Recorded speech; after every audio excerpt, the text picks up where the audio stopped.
Good morning students, myself Shivam Arora from Silver Bells, Mansaur, Palampur.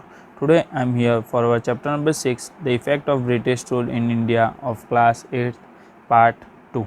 Okay students, हमने इसमें first part में हमने क्या देखा था, एक तो हमने देखा था the condition of precincts and the agriculture during the British rule, और जो हमने सेकंड देखा था वो क्या था, effect on a social life.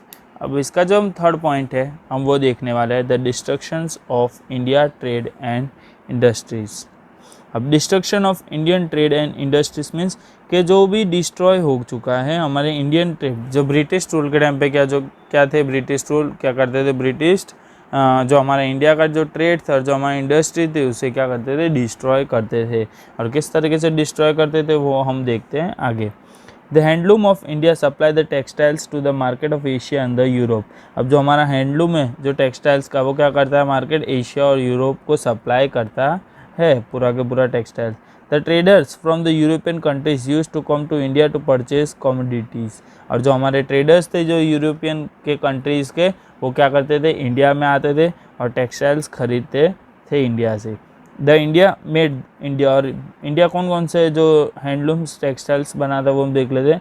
The India made the jute, silk, woolen and the cotton textiles with were in a high demand in the Europe markets. और Europe market के अंदर बहुत ही डिमांड है, किस किस चीज़ की डिमांड थी, जूट की, सिल्क की, वुलन की और कॉटन के टेक्सटाइल की बहुत ही डिमांड थी।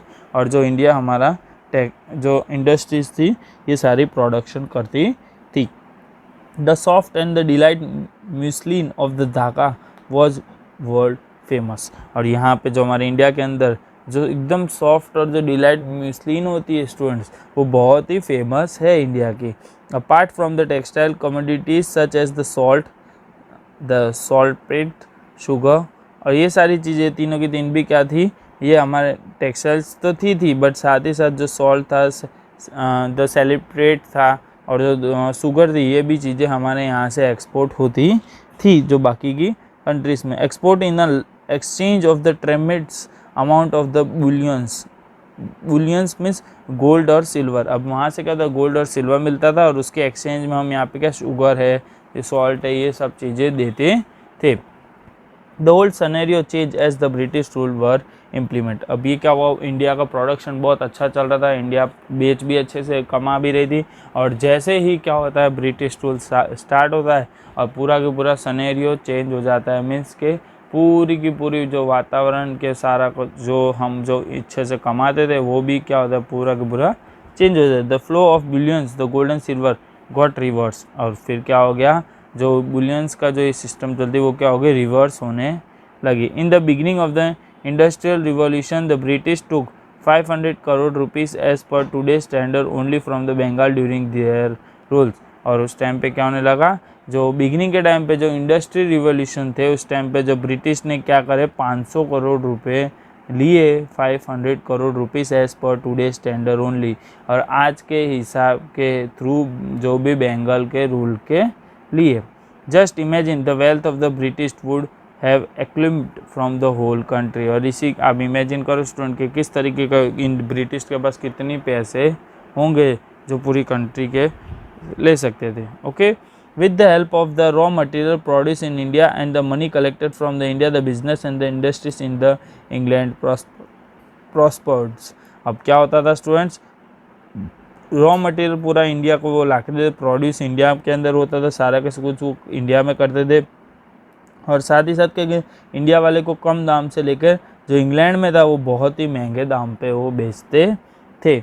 And their miles started progressing. और क्या हुआ, उनकी जो माइल्स थी इंग्लैंड की, यहाँ से सीखते हैं इंडिया के अंदर और इंग्लैंड के अंदर भी लेके जाते हैं, उनकी जो माइल्स होने लगी वो क्या हो, प्रोग्रेस होने लगी। And the cloth manufacture in England was imported in India without leaving any duty on it, whereas there was a taxes up to the 80% on the cloth manufactured in India।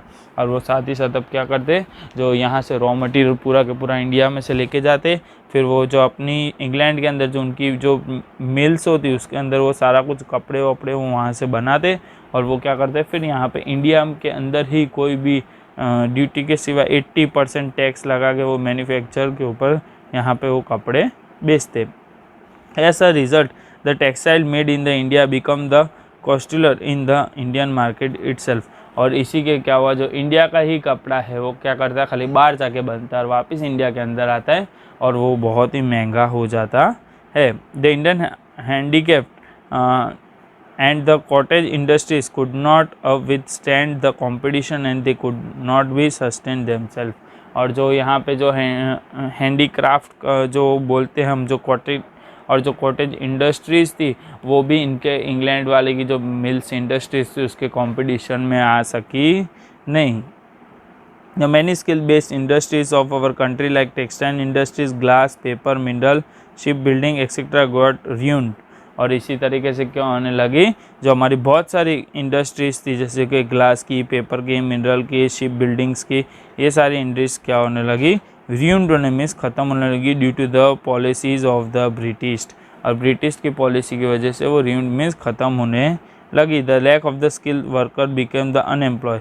और ये यहाँ की industries ख़त्म होने लगी, बंद होने लगी, तो उसके वजह से क्या होने लगा, तो बहुत सारे लोगों अनएम्प्लॉयमेंट्स उनका जो उनको रोज़गार मिलता था वो भी अब उन्हें मिलने लगा नहीं। The poor workers of the rural areas of the India become the poor. और जो हमारे पुअर वर्कर्स थे, जो हमारे वर्क करते थे इंडिया के अंदर, वो भी क्या होते गए और पुअर होते गए स्टूडेंट्स। अब इसके बाद का जो हमारा जो टॉपिक है वो स्टूडेंट्स हम देख लेते। The suspicions about the reform. Okay, the suspicions reform about the का मतलब, सर पहले सबसे पहले तो स्टूडेंट्स में आपको सस्पिशन का मतलब बता दें। सस्पिशंस का मतलब होता है फीलिंग और a belief that somethings are wrong on the somebody has done something. अब ऐसी कोई फील है बेटा, या कोई बिलीफ ऐसी थिंग्स हैं कि जिसे आप कोई बंदे के बारे में आप गलत सोच रहे हो या गलत ले रहे हो, ये उसे बोलते हैं हम सस्पिशंस अबाउट रिफॉर्म्स। ओके, अब जो हमारा जो देख लेते हैं इसका नेक्स्ट टॉपिक में इसमें क्या कहना चाहता है। When William Bentinck came to the India the liberal thinking was getting it strong hold in the England. अब जब हमारे विलियम बेंट्रिक जब इंडिया के अंदर आए थे तब क्या होता गया, इंग्लैंड एकदम स्ट्रॉन्ग होल्ड लेता गया है इंडिया के अंदर। This way of thinking slowly reach in India. और इनकी जो स्लोली जो थिंकिंग थी वो इंडिया के अंदर फास्ट होती गई। The British rule started taking interest in the leaves of people of India. और जो ब्रिटिश रूल थे वो क्या करने लगे, इंटरेस्ट लेने लगे जो लोग यहाँ पे जिंदा है उनके अंदर। द लॉन्ग William Bentinck become quite popular in India by introducing the few beneficial reforms. अब जो लॉर्ड विलियम बेंट्रिक थे वो भी क्या हो गए, इंडिया में थोड़ा क्वाइट पॉपुलर हो गए। क्यों पॉपुलर हो गए, क्योंकि उनने कुछ इंट्रोड्यूस करा था। क्या इंट्रोड्यूस करा था, फ्यू बेनिफिशियल रिफॉर्म्स उन्हें इंडिया के लिए इंट्रोड्यूस किए गए थे।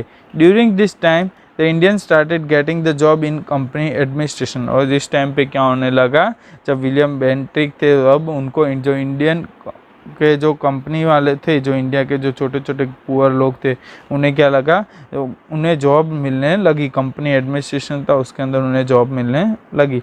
The Indians were allowed to use their mother tongue in the court of law. अब इंडियंस को क्या करने मिला, जो उनकी मदर टंग है मीन्स जो हिंदी लैंग्वेज है वो भी अपने कोर्ट ऑफ लॉ में यूज़ कर सकते थे। The Raja Ram Mohan Roy and the other social reforms वो constantly make efforts to stop the evil practice of the sati. और जो राजा राम मोहन रॉय थे उनने और अदर जो दूसरे सोशल रिफॉर्मर्स थे उनने क्या करा था, कंटिन्यूसली जो हमारे इंडिया के अंदर जो सती फॉर्म चल रहा था उसे भी बंद कराने का प्रैक्टिस उन्हें स्टार्ट कर दी थी। मीन्स के सती फॉर्म बंद हो जाना चाहिए। The Bentinck agreed to this efforts and passed a law in 1829 to ban the practice of sati. और बेंट्रिक ने क्या करा था, इस टाइम पे उनने एफर्ट्स लिए थे और उनने बोल दिया था कि 1829 के बाद कि कोई भी प्रैक्टिस ऑफ जो सती होता है वो होगा नहीं, उसे बैंड कर दिया गया था। कौन से ईयर में स्टूडेंट बैंड कर दिया था, 1829 के अंदर। अब during the time of the William Bentinck the English ruler tried to create the social evils as per will of the social reformers. The orthodox class witnessed this reform with the suspicious. अब वहाँ पे क्या हुआ था, जो William बेंट्रिक के time के अंदर जो इंग्लिश रूलर्स थे मीन्स जो ब्रिटिश थे वहाँ के, उन्हें क्या ट्राई करा, बहुत सारे सोशल एविल्स ट्राई करे कि हम और इंडिया को अंदर दबाए इस तरीके से, बट वहाँ के जो ऑर्थोडॉक्स क्लास के जो मीन्स ऑर्थोडॉक्स लोग जो लोग थे, अब उन्हें भी समझ में आ चुका था कि अब इनके हम जो चंगुल में फंसेंगे नहीं. Okay, the company had pass a resolution to spend 1 lakh rupees every year on the education, but it was not implemented. अब जो कंपनी थी वहाँ पे उनने क्या एक रूल पास कर रखा था कि एजुकेशन के ऊपर कम से कम जो एवरी ईयर कितने लाख 1 लाख रुपीज़ यूज़ करे जाएंगे, बट वहाँ पे कोई इम्प्लीमेंटेशन ऐसा कुछ हो रहा था नहीं. Finally an education committee was form during the time of Bentinck. अब जो एजुकेशन कमिटी थी जो बेंट्रिक आए थे उस टाइम ही फॉर्म करी गई थी. In the year 1834 the lord the Macaulay thought of the introducing the English education in India. अब जो 1834 के अंदर जो लॉर्ड मैक्यूरी थी उनने क्या बोला कि हम इंडिया के अंदर जो हमारा इंग्लिश एजुकेशन है उसे इंट्रोड्यूस करेंगे. However, the educational method of the advocate by the Macquarie could not be benefit the youth. अब उन्हें पता चल गया था जो एजुकेशन मेथड है जो मैक्यूरी का, उससे क्या होगा, हमारी यूथ को कोई बेनिफिट होगा नहीं. The Indian loss the advantage of acquiring the Asian knowledge and the skill development bye there ancestors. अब यहाँ पे जो इंडियन थे उसने क्या कहा, एडवांटेजेस उनको जो मिलने वाला था वो एडवांटेजेस उनके पास से वो खो चुके थे कि उन्हें अब स्किल डेवलपमेंट के लिए जो भी उनके जो एजुकेशन पॉलिसीज में आने वाले थे स्टूडेंट्स उन्हें कुछ भी मिला नहीं. The method of the British education system was opposed by the number of intellectuals and the Mahatma Gandhi call it as to the give billions on knowledge of the English nation. English is to enslave them.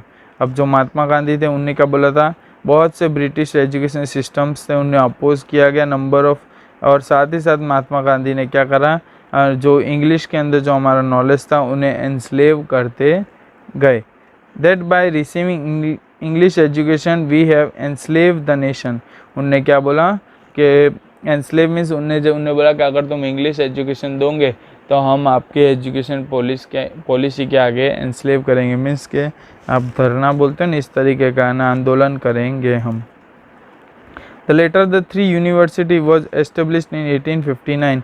और last में क्या हुआ, जो 1857 के अंदर इन्हें 3 university established हुई थी. The British could not get educated workforce due to the introduction of the English education. और जो ब्रिटिश थे उन्हें क्या मिला, जो एजुकेशन का जो वर्कफोर्स था उन्हें मिला नहीं जब भी जो इंग्लिश एजुकेशन की पॉलिसी का इंट्रोडक्शन हुआ उसके बाद. The alongside it also develop the nationalistic thinking Amar the educational Indians. और दूसरी साइड क्या हो रहा था, जो हमारा इंडिया का एजुकेशन था वो भी डेवलप्ड हुए जा रहा था नेशनलिस्ट के थ्रू, जो हमारे एजुकेटेड इंडिया के जो लोग थे उसके लिए. अब many machines were invented to facilitate their industries, transports and the communications. अब बहुत सारी जो मशीनें होती स्टूडेंट्स क्या होती, काम आती इंडस्ट्रीज़ के अंदर, ट्रांसपोर्ट्स के अंदर और कम्युनिकेशन के अंदर बहुत ही उनका यूज़ होता है और इन्वेंटेड भी अच्छे से होती है. Considers the conversation in running administration and the strategic importance for the military. और जो वहाँ पे क्या होता है, जो कन्वीनियंस होते हैं एडमिनिस्ट्रेशन जो वहाँ पे चला रहे होते हैं वो क्या होते हैं, कन्वेंस हो जाते हैं. और जो स्ट्रेटेजी बनती है वो भी हमारे मिलिट्री के लिए इम्पोर्टेंट होती है. The British introduce the railway in India. जो ब्रिटिश थे उनने क्या करा था, इंडिया के अंदर रेलवे ढूंढी थी. In order to maintain an effective control on the country and to exchange the message with the neighbour terrorist. और वहाँ पे क्या करते थे, इंडिया के जो लोग थे वो मेंटेन करते थे जो उनके पास जो कंट्रोल रहता था कंट्री के पास. और साथ ही साथ क्या होता था, एक्सचेंज जो मैसेज होते थे वो भी जो बाजू के टेररिस्ट होते वो भी एक्सचेंज होते थे. और वो किसके थ्रू होते थे, the modern method of post and the telegraph with the introduction in India 1854.